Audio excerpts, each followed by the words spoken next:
কিয়ায় মারে, দাদি যদি কিয়ায় আঘাত করে, ছুরি দিয়া যদি কিয়ায় আঘাত করে, চুকুর মাঝে যদি কোনো সমস্যা হয়, হনে কিয়া যদি অনর শরীরের মধ্যে তীর মারা দেয়, বেন্টিস লাগাই দিলে আস্তে আস্তে গা গান ফুয়াই যাগই, ভালো হয়ে যাগই, হয় না নয়?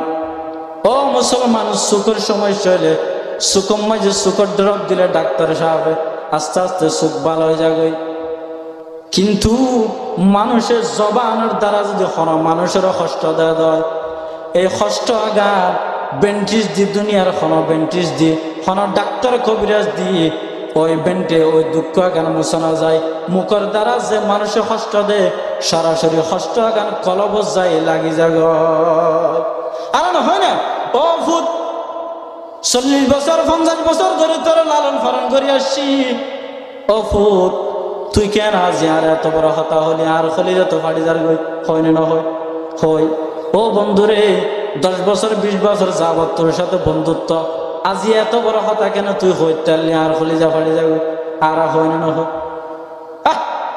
হদে জবান দ্বারা যে কষ্ট দে, কষ্ট এখান দাঁড়িয়ে যায় কলবল লাগে দেয়, এখান আমাদের বেন্টিস দিলেও বালা নয়, ডাক্তার কবিরাজ দেখাইলেও বালা নয়।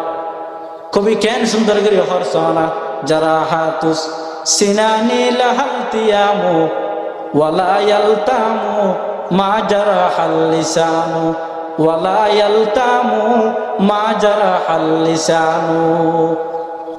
মানুষের তীর মারলে তীরের দাগ মোছা যায়, ছুরি দিয়ে আঘাত করলে আঘাতের দাগ বেন্টিস দ্বারা মোছা যায়।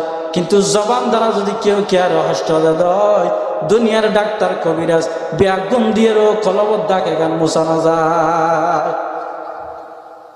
জানেন না? আল্লাহ আকবার। এতলাই আর জবান এখন জেরে ব্যবহার করি, যে ব্যবহার করি বাজারে বিক্রি তো গিয়ে আর জবান এখন